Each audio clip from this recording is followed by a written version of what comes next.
West Coast Cookbook and Speakeasy with Chef Justice Putnam. Netrootsradio.com.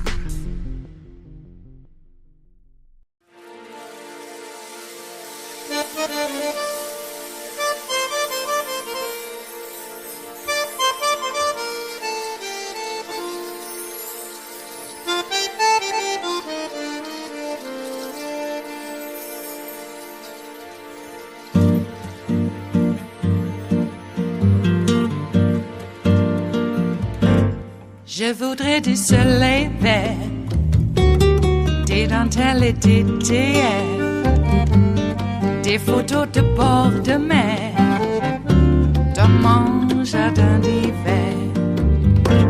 Je voudrais de la lumière, comme en Nouvelle-Angleterre. Je veux changer d'atmosphère, dans mon jardin d'hiver. À fleurs sous la pluie de novembre, tes mains qui courent, je n'en peux plus de t'attendre. Les années passent, il est loin, là je tombe.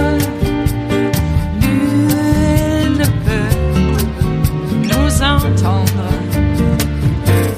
Je voudrais du Fred Astaire, revoir un latte. I mean, seriously, can we talk about what went down on day 3 of the Republican National Convention? Look, you had Matt Gaetz walking out with the most ridiculous Botox job. You had everybody in the audience holding up signs that said mass deportation, and then there were chants that were breaking out, send them out, send them out, send them out, get rid of them. You had Donald Trump falling asleep during the speech of Don Jr.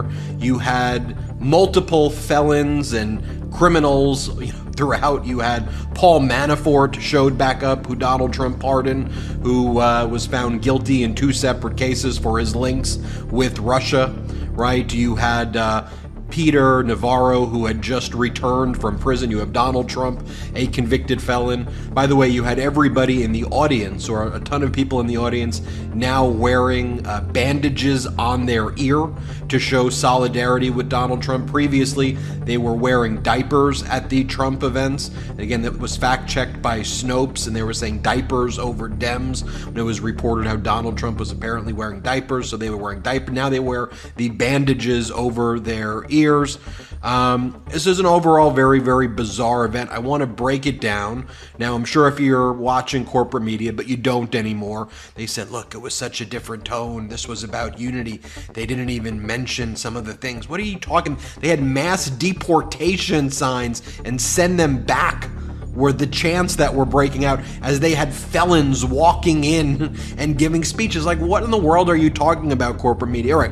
Here's Matt Gaetz with the weird facelift Botox giving a speech. Let me show you this. Play the clip. Inflation has gotten so bad, you can no longer bribe Democrat senators with cash alone. You have to use gold bars just so the bribe's open. Look, here you have felon Paul Manafort, who Donald Trump had to pardon, who had his links with Russia exposed, and he was criminally charged. He was literally an advisor to the Russian oligarchs who was running Donald Trump's campaign. Here he is right here. Play the clip. Mr.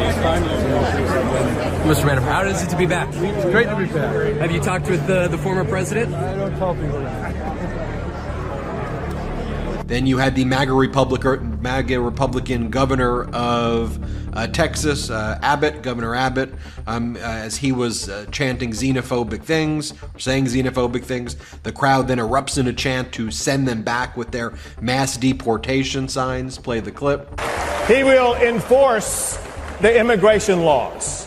He will fight the Mexican drug cartels. And he will arrest the criminal illegal immigrants and put them behind bars. Or send them back.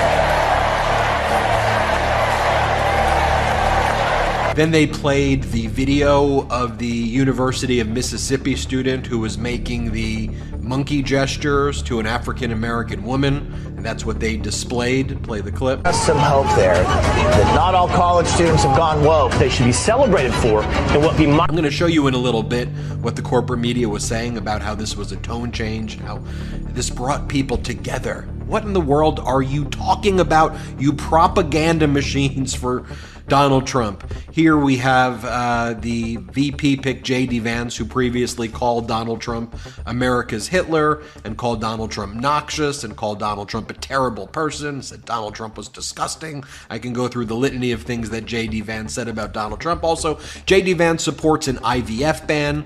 J.D. Vance supports a federal abortion ban. J.D. Vance believes that women who are in violent marriages should not be allowed to have divorces. I can go on with J.D. Vance. Oh, J.D. Vance believes that America should do nothing to help Ukraine. Oh, and by the way, you haven't heard this reported on other networks, although we wrote about it on MidasNews.com. You had Sergei Lavrov of Russia congratulated Vance and spoke on Russia TV about how this was so great for Russia that Donald Trump had picked J.D. Vance, and showed that Donald Trump and Vance were going to help Russia win the war against Ukraine after their unlawful invasion. Here's J.D. Vance. Leader. He's the man who is feared by America's adversaries, but 2 nights ago, and I'll share a moment, said goodnight to his 2 boys, told them he loved them, and made sure to give each of them a kiss on the cheek. And I will say, Don and Eric squirmed the same way my 4-year-old does when his daddy tries to give him a kiss on the cheek. Sorry, guys. As I mentioned before, you have Donald Trump falling asleep when Don Jr. was speaking. Here, Don Jr. talks about how his dad really loved the construction workers, but like, oh really? The ones that he stiffed? As Donald Trump bankrupted all of his companies and would not pay any of his contractors and literally screwed them over and left a devastation in his wake. But okay, here's the propaganda fest. Here, play this clip. In fact, you're the ones who matter most of all. My father has always said that the people he gets along with best are the people who really work for a living.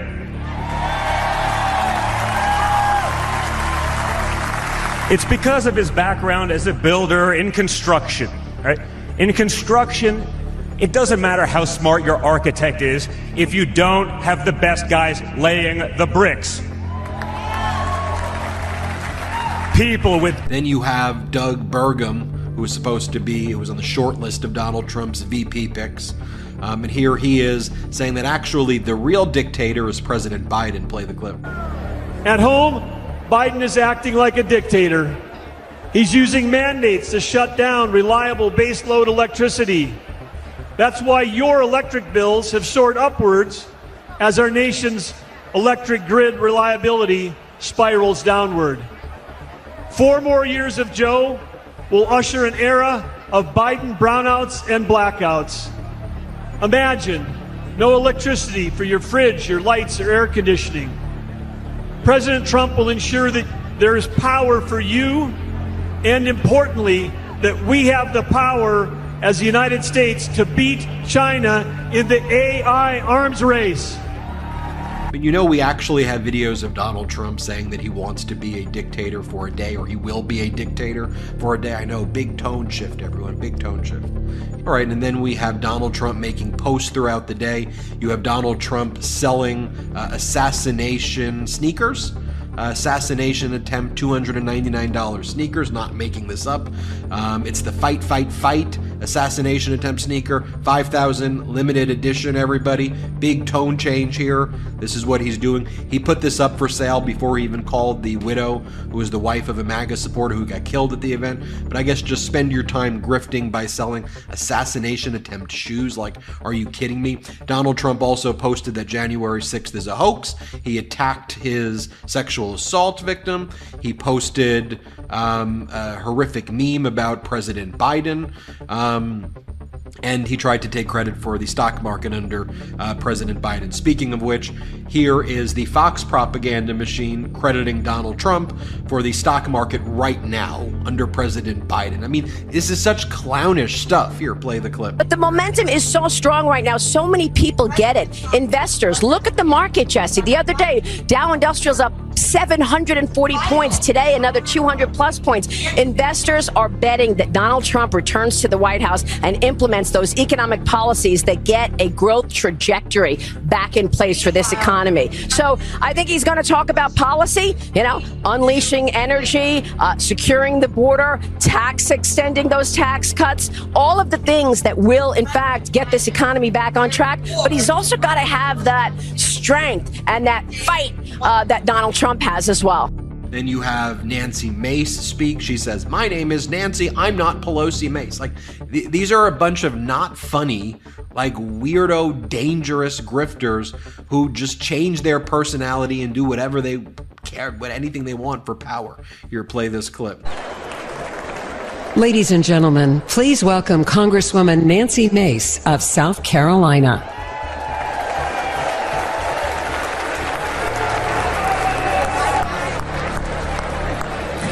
Good evening, America.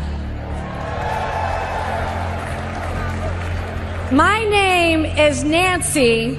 Don't call me Pelosi, Mace. Then you had Peter Navarro, just released from prison. He was held in contempt for not showing up to a deposition. He could have just invoked the Fifth, but he refused to show up at the deposition. He was convicted by a jury, served time in jail, and here he is saying that there's an army of illegal immigrants and of illiterate illegal immigrants. Really a very subtle message here. It's really about unity. And as people have their mass deportation signs and they're screaming, "Send them back." Play this clip.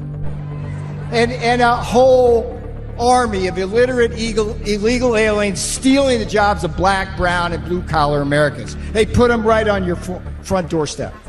I mean, as you're watching this looks like a Nazi rally. How would you describe this? Send them back? Mass deportation?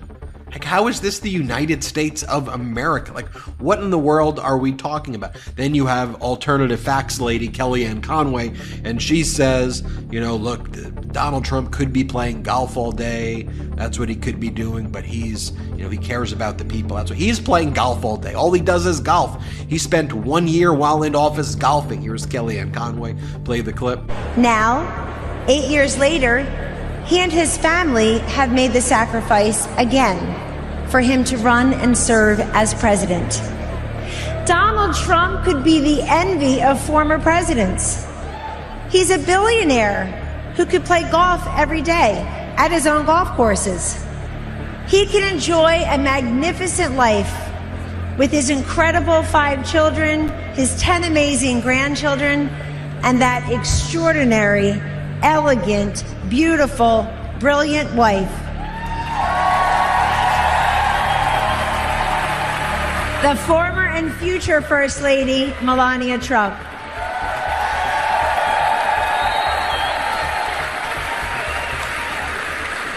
And here with the icing on top, let me just show you, I'm going to play you 30 seconds of this because it can't even watch the rest of this. But this is NBC as part of their coverage saying, oh, this was really a night of unity and bringing people together. This is very notable. Here, play this clip. Biography, because I've been so struck, not just by what we've heard, Kristen, but what we have not heard this whole week.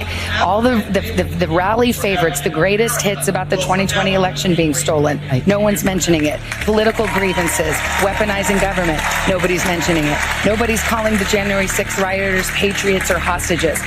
All of that seems to have been excised from what the Republican Party is trying to portray here on this stage. It is notable. It's very notable. And look, I don't know how you watch that and not say they're rooting for fascism. I mean, by the way, while their narratives are all anti-Biden, can we just talk very briefly about a few things? Number one, just take a look at some of these facts.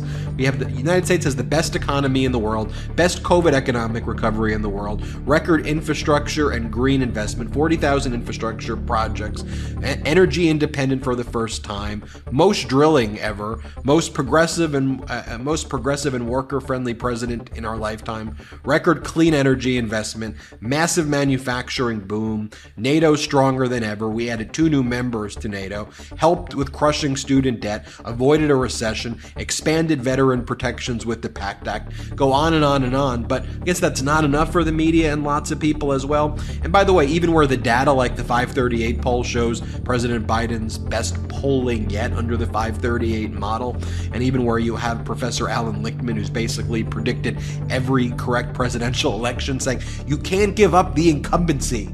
You realize that President Biden's the best chance of winning anyway. You have corporate media pushing their own narrative. But with all the things that you saw today at the RNC, I think it is worthwhile that we show you the video we created at the Midas Touch Network. We call it The Real Trump House. And we took the trailer from like The Real Housewives of Orange County and Beverly Hills, and we just showed you what season 2 is going to look like in a Trump administration. Play this clip. Donald Trump reacting to reports about what a second term would look like. He says, "You're not going to be a dictator, are you?" I said, no, other than day one.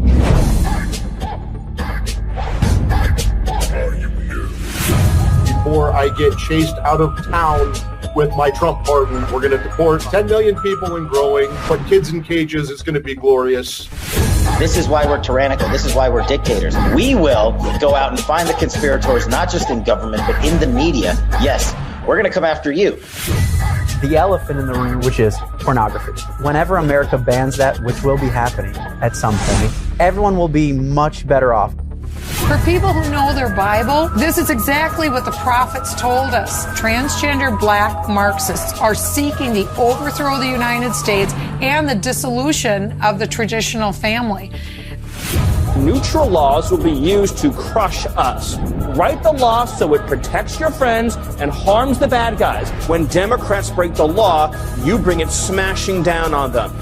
I think you can only serve in office if you were actually born in this country, not a birthright citizen anchor baby like Nikki Haley. But I don't want people like that in our country, let alone in our Congress. If you want to save this country, there is going to have to be a third great awakening. We are in the process of the Second American Revolution, which will remain bloodless if the left allows it to be.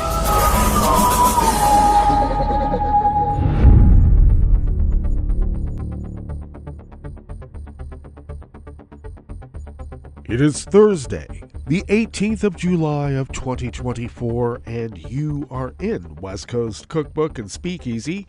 I am your chef de cuisine, Justice Putnam. Gunner, the English Bulldog, is our snoozing sous chef.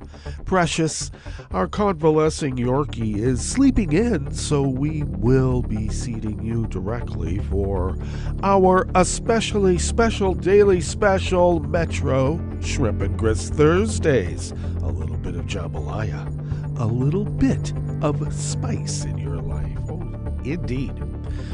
Which reminds me, Netroots Nation is in New Orleans this next meetup, so maybe I'll make it. We'll see. Okay. Well, give you a quick update on Precious, because that's what we do, especially after her weekly day-long visit with Dr. Dickey for the IV drip. She got a chest x-ray, which she said that he wanted to schedule at some point, and I said, well, let's just do it. And she doesn't have the growth that one looks for. Now, I don't know if it's with the malady or if it's with the medicine, but regardless, her chest x-rays came out clear. I have not heard whether her white blood cell count is, it had been exceedingly high. And then it was like within, tolerable limits, though the protein that's thrown off from the bad white blood cells that are, giving her the incurable bone marrow cancer, they really haven't changed. But overall, her white blood cell count was down, which meant that, the infection and the resultant agony, I think is one way of putting it, is allayed. So that could deteriorate quite quickly. We'll see. as I keep repeating myself on that daily. But I have to, because she's my little precious. And so when they brought her out, she came bouncing over to me and tail a wagging and happy to see me and licking my hand and licking my leg, because, it's so hot we wear short pants around here, even at my age. I like to think I have the legs for it still, but I don't know. I might have those spindly old guy legs. I hope not. I used to have the buff athletic legs. Well, that's another story for another day. Precious right now is surprisingly doing fine. And like I said, I'll find out, if she lost weight again, because I've been feeding her lots like Dr. Dickey said to do. And I'm hoping that she hasn't lost weight. She doesn't feel like it. And, the white blood cell count is at some sort of manageable level still, because I call me selfish. I kind of like having her around. She's a precious little thing. So precious. Alrighty. So we have that to consider. And then, of course, we'll be finalizing, I believe it will be September 7th. I haven't quite heard the final word yet, because we have to make a appointment at the National Cemetery in Riverside to have our little flag folding ceremony. And then we'll go to my niece's place in Apple Valley for the gathering, for the celebration of life. Some people call it a wake, but we don't do crying. Oh no, let's not do the crying. And so that's for Dad, of course, and have to. I'm going to fly, even though I'm finding out that it's going to take just as long, if not a little bit longer, because I also have to consider getting a car at the airport and then driving to where I need to go. It would actually be faster to get to the hotel if I just drove. And I may do that, but right now I'm looking at flights, and, they're like 12, 13 hours, and it takes about that long just to get to the hotel. So once again, I got to get to the airport. I got to then walk, however ungodly distance it is to get to the rental car places, because they never make it easy. You go to a little booth, and they go, okay, yeah, we'll go over there and get your car. All right, over there is like, on the other side of the curvature of the earth. You can't even see it. Line of sight is obstructed by the curve of the earth. Okay, and then that takes a while. Then you got to wait in line to then do the process at the desk, and then it takes forever at the desk, because you got to say no to all the extras. Why don't they just have a box at the top that says, I say no to all the extras, so they don't have to ask you each one? Oh, God. Okay. Some people get their car online, and I'll probably do that, but the process is still ungodly long, and I might just drive. I like to think I'll be better rested, but after all that, I'm just convinced maybe I'll just be more agitated. At least in a car, you're like trying to keep from falling asleep. I don't do that. Especially through the Tehachapi's. That can be curvy at speed. That's another thing.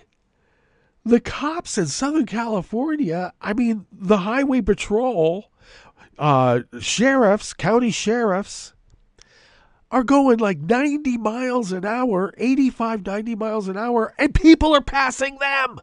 And the cops aren't pulling anybody over. If you're not driving as fast as the cops, you're a danger. You have to drive faster than the cops. I couldn't bring myself to do it. I have out-of-state plates. Oh, what's up with that? Total disregard for law and order. Come on. I know in California the basic speed law is you drive at what's safe. But give me a break. You're passing the cop, the highway patrol, the county sheriff in their big SUVs. You're passing them. They're going 85. You got to be going 90. I was going 75. I thought I was going to get pulled over. Nope, they just went right past me. They were pissed I was going so slow. Jeez. Well, that's another story for another day. And I don't know why I went there, but I did. Oh, I remember now, because we're going to go send Dad away.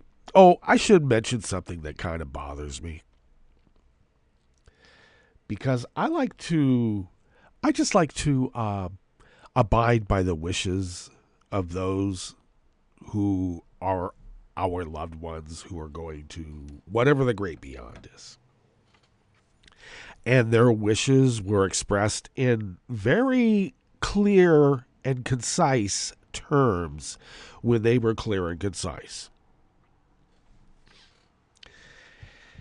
So it always bothers me when family members think that, oh, I was able to turn him to the Lord just before he died. Get out of here. Turned him to the Lord. If they say they don't want that, don't do it. Okay? It's just a little pet peeve of mine. Anyway, yeah. So, my dad wrote a few books. They outlive him, which is, I always thought the idea was to do that. Do works of scholarship that outlive you, that have some level of import. And that would be a good thing. Let alone, raising kids who think that it's good to treat your fellow persons equally with due process. Well, at least some of them, if not all. I'm talking about the kids. Not all of them believe that, unfortunately. Yeah. There's always a third somehow. 1/3 or almost. It always is different. Anyway, that's a legacy. That should be good enough, We came from stardust and we go back. Maybe. I don't know. I like to think it sounds cool. Yeah. Or, I don't know. Maybe there is some, terrible, guilt-ridden hell that we have to exist in some, I don't know, heliosphere of our own making? Maybe. Okay. Metaphysics on a Thursday. What else? Oh, darn that Donald Trump. I mean, darn them. Darn them all. God, it's just so blatant. This thing about kicking Biden off the ticket. I can't trust the polls when we already know that the Trump campaign has bragged about paying off companies to manipulate polls. With a little bit of Russian help, too. Let's not avoid that fact. Especially when we see Manafort traipsing around once again. And then they're making fun of us like, oh, yeah, the Democrats, when you bribe them, you got to bribe them with gold bars. Yeah, and we send our efforts to jail, you mofo. You put yours up on the stage and tout them as some great martyr for the cause. The cause of what? I'll tell you. I have sensed a big change of tone. There are people arguing like, yeah, look at this. This is like a real change of tone. Yeah, well, yeah, they've gotten even more Nazi. Okay. Everybody goes, oh, the change of tones is going to be like they'll finally tone it down. No, they're not. Jeez. These are the kind of people that put giant flags. They appropriated our flag, and that's really pissing me off. I want it back. But they fly these giant flags along with their Trump flags on the highway, these giant monster trucks. These are not the kinds of people who will tone it down. Giant banners in front of their houses. Fuck Biden. That's my constitutional right to say that to little kids. And somehow we're the ones luring little kids to pizza parlor or basements. Give me a break. Anyway, what do we have in store for you here in the Bistro Cafe? The guy's falling asleep, okay? They're calling for even getting rid of national weather reports because I guess people with knowledge are a dangerous thing, apparently. And it's ludicrous. The guy's an adjudicated rapist. He's led a coup against the United States of America. And they're still doing it. And then our side is attacking Joe Biden because apparently now he can't be able to win the election, even though we went through a primary and the people, no-name marshmallows they put up couldn't handle the heat and got their asses kicked. Oh, man, this is like almost like the fake elector thing. Except Dem style. Yeah, Dem Dub style. All right, what do we have in store for you in the Bistro Cafe as we begin on this fabulous Metro Shrimp and Grits Thursdays? Well, just released financial reports, what's going on here? Show a conservative group made a last-ditch play to influence the Oregon primary in a high-profile congressional race. Yep, they just can't win by following the rules, so they're going to bend the rules if not break them outright. Cal Lutheran University in Thousand Oaks, California has filed charges against libs of TikTok for a doctored viral post in which a professor wishes Trump dead. The professor in question, she never said anything like this, and actually, authorities have been summoned, and they are investigating. Well, good. And the Nevada GOP official who gained national notoriety backing rancher Cliven Bundy and his family during armed standoffs between militiamen and federal law enforcement, well, she's been federally indicted for ripping off a charity for slaying cops. You can't write this for a sitcom. Anyway, after the break, we move to the chef's table where a German court convicted a businessman of delivering components with military use to Russia. Well, somebody's able to do it. And the head of Hong Kong's leading journalist group says she lost her Wall Street Journal job after refusing to drop her leadership role in the trade union. All that and more on West Coast Cookbook and Speakeasy. Bon appetit.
If you go to our homepage at netrootsradio.com, you'll notice that our homepage is under construction, but we do have near the bottom of that homepage the link to our Patreon page, and we could always use the help. So if you're able to help, we could use it. So thank you.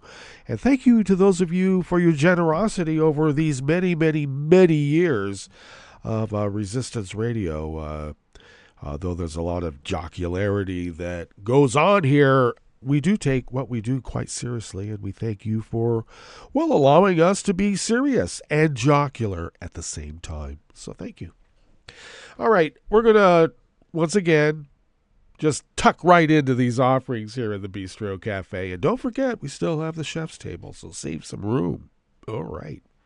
And this is by Bryce Dole from Oregon Public Broadcasting. A group dedicated to electing conservative women to Congress paid for advertisements supporting an Oregon Democratic candidate before she was defeated in the May primary. The Winning for Women Action Fund, which has previously endorsed and raised money supporting U.S. Representative Lori Chavez DeRemer's congressional bid, paid over $500,000 for advertisements in May supporting the Congresswoman's would-be opponent, Jamie McLeod Skinner, who lost to Oregon Representative Janelle Bynum. Okay, let me give you a little bit of background. Now, Jamie McLeod Skinner was a Berkeley City Council person who then moved to, I believe it was Talent, and was, if not, yeah, she was a city council person there, I believe. Had a run-in with our police chief who had left the talent agency and come to Rogue River. And this guy was a piece of work, too, a constitutional oath-type sheriff. Well, he's no longer our sheriff, fortunately. But long story short, Skinner, might be a little bit too socialist for, our Oregon environs. And let me also mention that Representative Janelle Bynum is black and has been the incumbent and has been kicking ass for many years. So, of course, the Republican Party will try to undermine that. And who do they go for? Somebody they think they could beat. But they kind of maybe waited too long. Now, one of the reasons why we're only finding out about it now, well, it was disclosed through the Federal Election Commission on Monday, and it shed light on Democrats' concerns. I think it's Democratic Party members, but that's just a small concern here. But concerns about GOP meddling in the election and suggests that Republicans saw McLeod Skinner as the preferred candidate to face the Congresswoman. Chavez DeRemer narrowly defeated McLeod Skinner in the 2022 election. The race for Oregon's 5th congressional district is among the most hotly contested in the country. It's one of 16 seats held by Republicans in districts Biden won in 2020. In 2022, the race was decided by just 2 percentage points, but now the stakes are higher. The winner could decide which party controls Congress, all but ensuring a large amount of money and influence will pour into the race in the coming months. Thank you, Citizens United. They even get to take money from foreign powers, hostile or not. Yeah, they do. Now, the group quickly drew attention from Bynum's campaign, partly because the firm that bought the ads has largely been employed by Republicans in the past, like for decades. And the group's treasurer appeared to have worked on a political committee supporting Georgia Republican Herschel Walker's failed campaign for U.S. Senate in 2022. Now, McLeod Skinner clarified she didn't know anything about the group, but Biden's campaign spokesperson said in a statement at the time that McLeod Skinner was House Republicans' dream opponent because they know they can beat her. But because the group was only recently formed, it did not need to disclose its donors until after the election, leaving the public in the dark until this week's filings.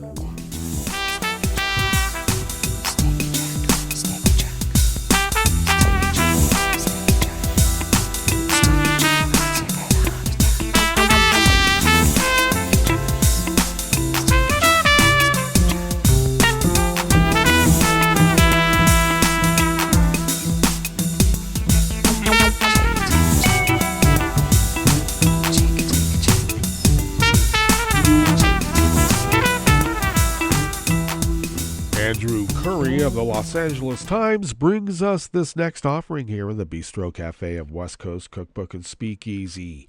A well-known right-wing social media account has called out a California Lutheran University professor over supposed online comments on the Trump assassination attempt, but both the educator and the school say the post at question is fake.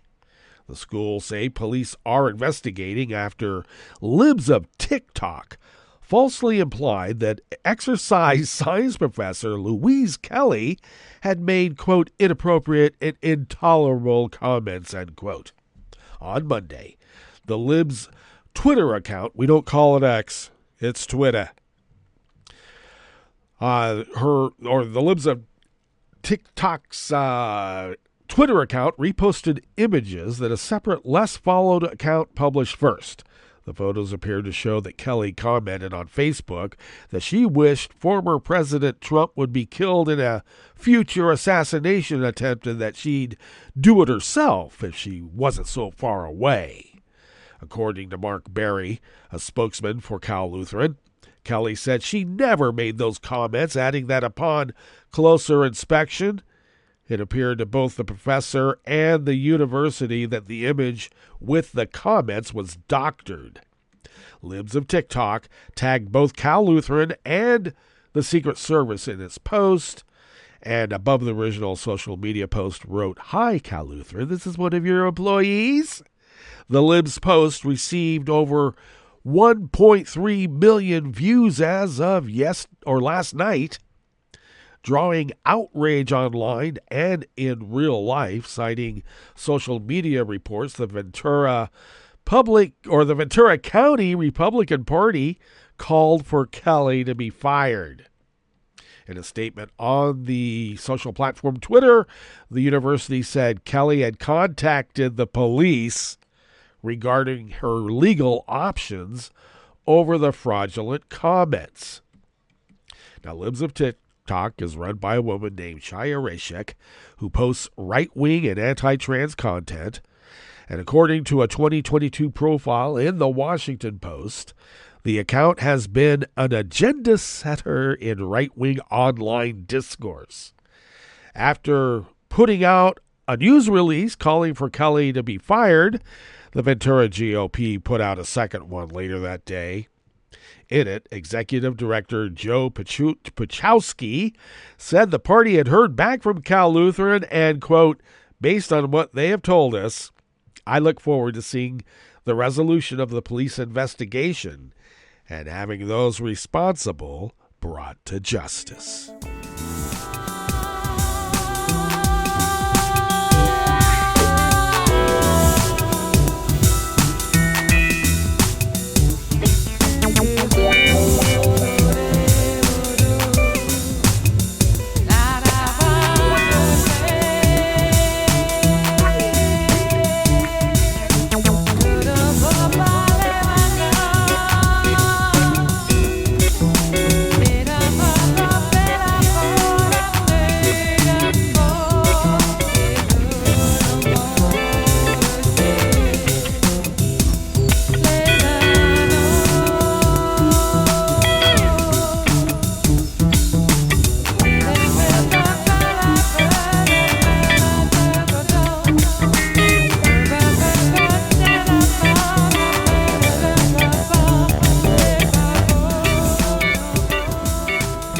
Ritter at the Associated Press brings us this final offering here in the Bistro Cafe part of West Coast Cookbook and Speakeasy Metro Shrimp and Grist Thursdays. A Nevada justice of the peace who ran unsuccessfully for state treasurer in 2022 has been indicted on federal charges. She used money donated for a memorial to slain police officers for political campaign costs, rent, and her daughter's wedding.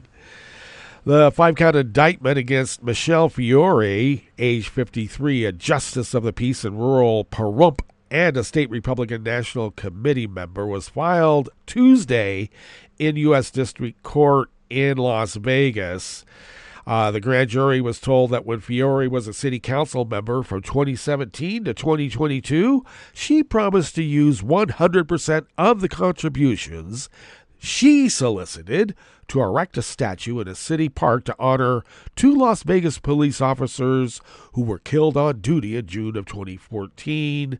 She did not use any of the tens of thousands of dollars in charitable donations for the statue and instead converted the money to her personal use, prosecutors said in a news release. Now, Fiore served 1 term as Republican in the state legislature from 2012 to 2016, where she was an outspoken supporter of gun rights and posed, scantily clad, I might add, with guns and her family, not necessarily scantily clad with a family, for Christmas cards in 2015. She gained national attention, backing rancher Cliven Bundy and his family during armed standoffs between militiamen and federal law enforcement officers in Bunkerville, Nevada in 2014 and at the National Wildlife Refuge Malheur in Oregon in 2016. Okay, well, the wheels of justice move slow and so does karma, but she's getting it now, isn't she? All right, that brings us to our break, and even though it's going to be short, when we get back from that break, we will go through weather from around the world, and we will finish up with the stories that we've curated for you today. You are listening to West Coast Cookbook and Speakeasy, and we will be right back. You are listening to netrootsradio.com. Please hang up and try again.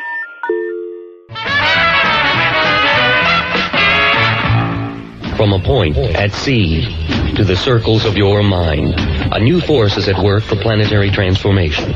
New radio for a new Earth.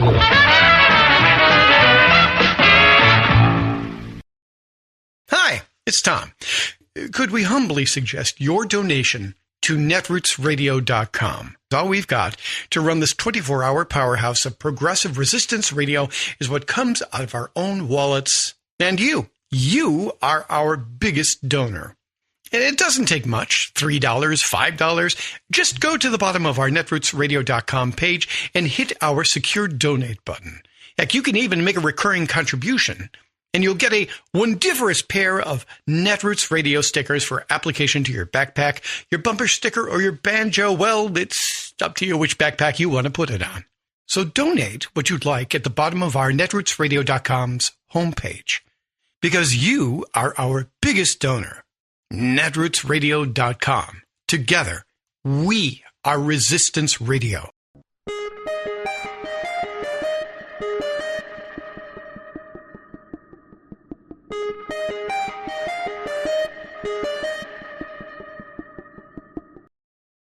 You're listening to the American Democracy Minute, keeping your government by and for the people. U.S. Senator Robert Menendez was convicted July 16th on all federal charges of conspiracy, bribery, extortion, wire fraud, obstruction, and acting as a foreign agent in schemes involving an Egyptian-American businessman and a New Jersey developer. Damian Williams, U.S. Attorney for the Southern District of New York, said this wasn't politics as usual, this was politics for profit.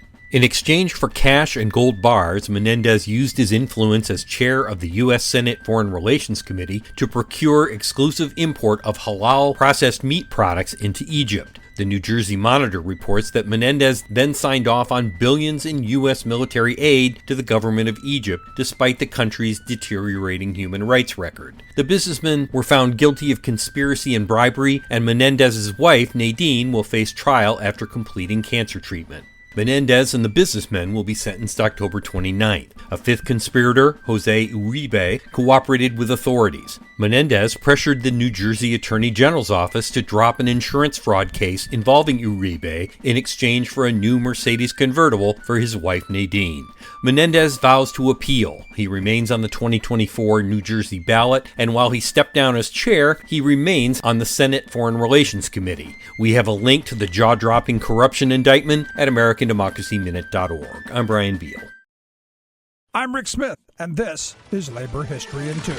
On this day in labor history, the year was 1969. That was the day hospital workers in Charleston, South Carolina won union recognition. The 113-day strike reflected all the broader social issues of the day. Led primarily by black women, the strike at the medical college, Charleston County, and several other hospitals intersected civil rights and racial and gender discrimination on the job. Jewel Charmaine Debnam notes that women like Local 1199B President Mary Moultrie, Naomi Watts, and others were essential to the strike not only as daily participants on the picket line, but also as leaders of the local movement establishment. For months, strikers marched, walked picket lines, clashed with police, and held vigils demanding their right to organize. They defied injunctions and endured hundreds of arrests, nightly curfews, and confrontations with state National Guard. Governor McNair and the hospital boards had initially refused to concede to the workers' demands for union recognition. They claimed workers paid with public funds could not engage in collective bargaining. But the women were steadfast. They pointed to the wage disparities between black and white workers and between male and female workers. They also protested the blatant disrespect and discrimination meted out daily by management. Local longshoremen stood in solidarity with the strikers and threatened a walkout in support if their demands were not met. Coretta Scott King and many other civil rights leaders also played a supportive role. Finally, the union won reinstatement of fired workers, which had touched off the strike. They also won a solid grievance procedure, a minimum wage, and access to a credit union. Victory would be short-lived, however, when the state almost immediately refused to hold up its end of the agreement. Labor History in 2 brought to you by the Illinois Labor History Society and The Rick Smith Show.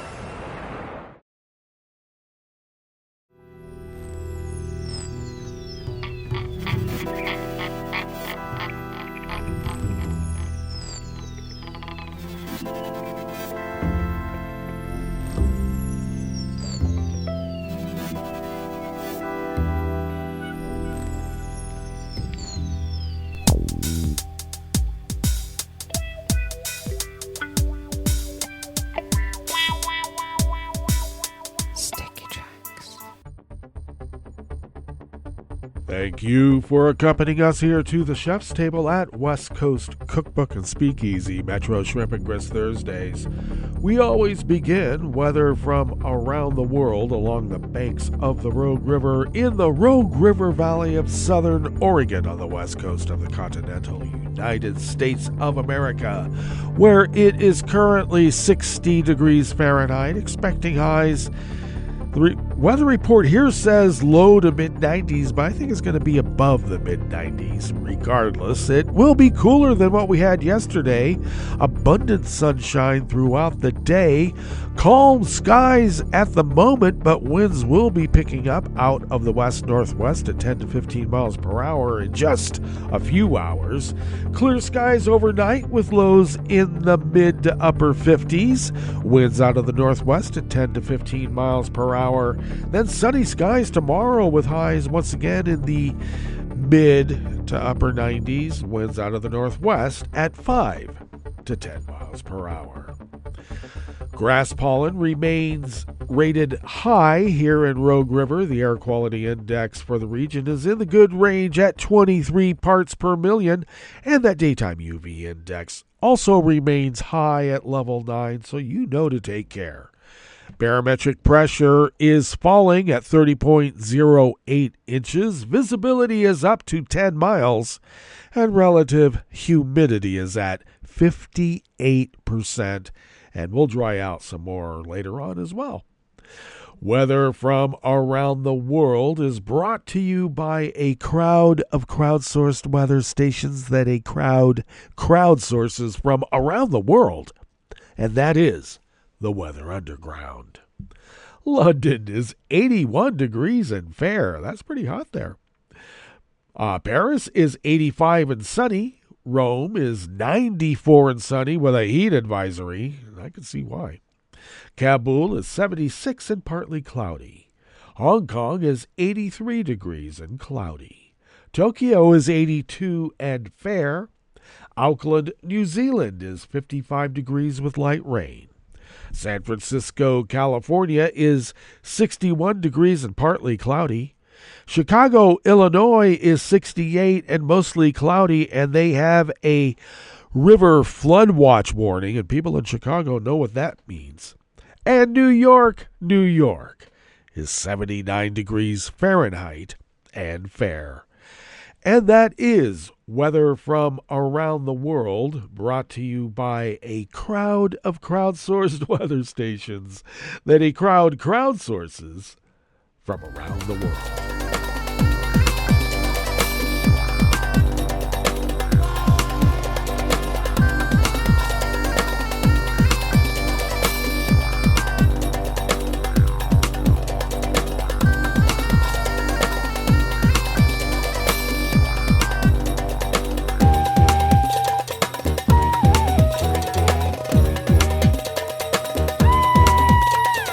Staff at the World Desk of the Associated Press brings us this first amuse-bouche here at the chef's table at West Coast Cookbook and Speakeasy Metro Shrimp and Grits Thursdays. A German court yesterday, Wednesday, convicted a businessman of delivering electronic components to Russian firms associated with the production of military equipment and sentenced him to 6 years and 9 months in prison. The 59-year-old defendant, a German-Russian dual citizen, was convicted of violating export laws. A statement from the Stuttgart State Court did not identify him, in line with German privacy rules. Another dual citizen, a 54-year-old woman who was tried as a co-defendant, was given a suspended sentence of 1 year and 9 months. The court also ordered the confiscation of about the equivalent of $958,000 U.S., a sum corresponding with the proceeds of the sales. The court said that the main defendant had been trading in electronic components for more than 15 years and ran 2 companies in the Saarland region of Western Germany. It found that between January of 2020 and May of 2023, he delivered a total of more than 120,000 components to companies in Russia that are associated with the production of military materiel and accessories such as drones. Judges found that after Russia launched its full-scale invasion of Ukraine in February of 2022, the defendant tried to dodge European Union sanctions by stating in invoices and shipping documents that the components were going to recipients in Hong Kong, Kyrgyzstan, Kazakhstan, the United Arab Emirates, and Turkey, but all the deliveries went to Russia. The co-defendant, who was his partner and managed one of his companies, was accused of knowingly giving false information to suppliers about the destination of the components in some cases.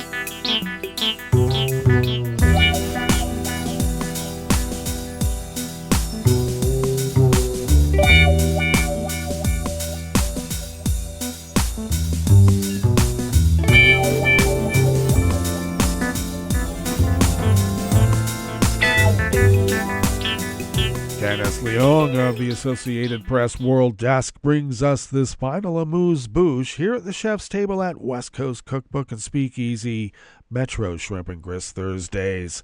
The new chair of Hong Kong's leading media professional group said she lost her job at the Wall Street Journal after she refused her supervisor's request to withdraw from the election for the leadership post.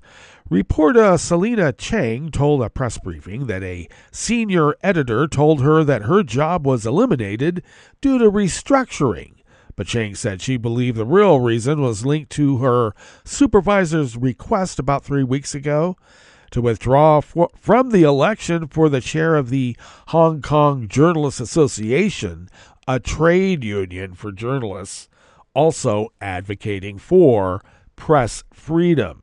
She said her supervisor also asked her to quit the association's board, which she has served since 2021. After she refused, she was told it will be incompatible with her job. I'm appalled that the first press conference I am giving as the new chair is to announce that I was fired for taking up this position in a press union, said Chang, who was elected to the new chair in June. Hong Kong journalists work in a narrowing space after drastic political changes in the city that was once seen as a bastion of media freedom in Asia. Well, not anymore. That brings us to the end of our broadcast period for the day, but you do know Netroots Radio broadcasts on, and we will meet up here tomorrow for Blue Moon Spirits Fridays. So do stay tuned to Netroots Radio all day and all night for all the breaking news as it breaks. And we will meet up here tomorrow, right here, in West Coast Cookbook and Speakeasy. Bon appetit.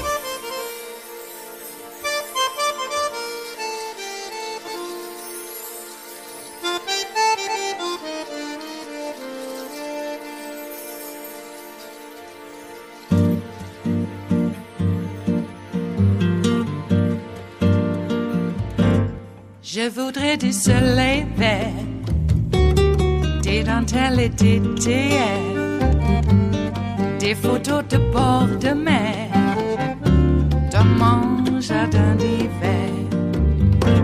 Je voudrais de la lumière, comme en Nouvelle-Angleterre. Je veux changer d'atmosphère, dans mon jardin d'hiver. À fleurs sous la pluie de novembre, tes mains qui courent, je n'en peux plus de t'attendre. Les années passent, qu'il est loin, là je tombe. Nul ne peut nous entendre. Je voudrais du Fred Astaire, revoir un latte Goer. Je voudrais toujours te plaire dans mon jardin d'hiver. Je veux déjeuner par terre, comme au long de golfe clair, t'embrasser les yeux ouverts dans mon jardin d'hiver.